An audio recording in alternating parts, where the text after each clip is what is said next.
Los tomacorrientes e interruptores de pared son dispositivos de uso común en todos los hogares y aunque nos prestan servicio durante años y años, su deterioro pone en riesgo nuestro patrimonio, seguridad personal y familiar. Por esta razón, es muy importante reemplazarlos ante cualquier daño. Entonces, el primer paso que debemos dar para su reemplazo es tener listo el repuesto y desconectar el suministro de corriente.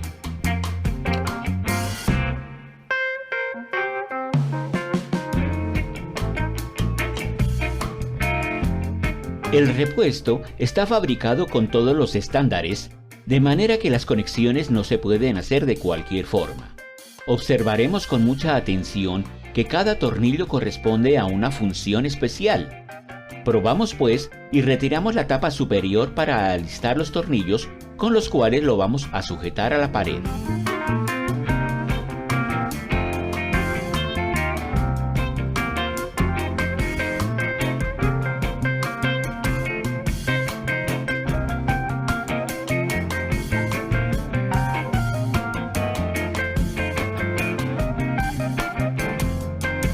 Observamos también que cada cable es diferente, por lo cual hay que identificar por las conexiones en el dispositivo anterior para qué sirve cada uno, y esto lo tendremos en cuenta para hacer las nuevas conexiones.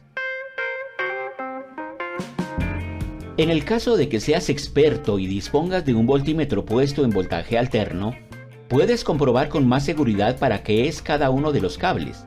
Pero si no, y por tu seguridad, debes trabajar sin corriente y omitir este paso.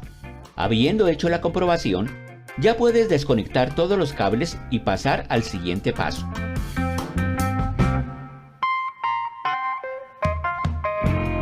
Aquí debemos identificar cuál es la línea llamada viva y la neutral de la corriente.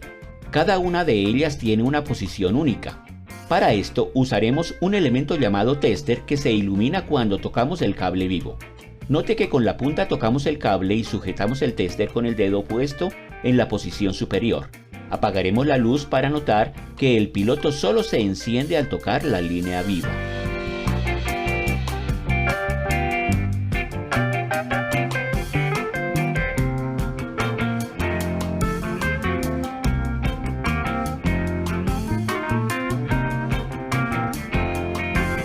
Ahora tomamos nuestro repuesto y lo colocamos en la dirección que estamos indicando en el video.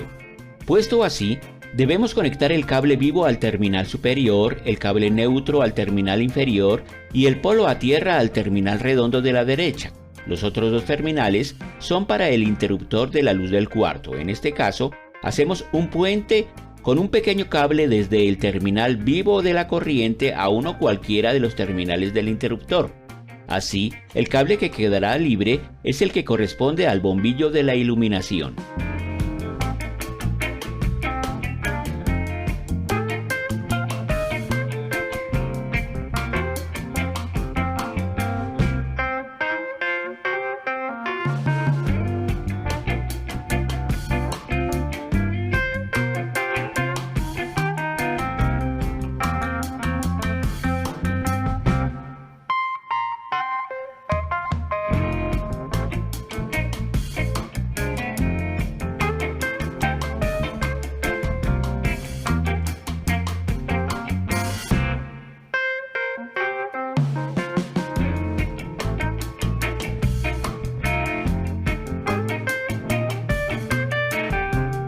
Este otro pequeño cable lo alistaremos con anterioridad para conectar el polo a tierra. Por un lado, le haremos un ojo para que pase por ahí el tornillo de la caja de corriente y por el otro lado, hacia el tornillo de la toma.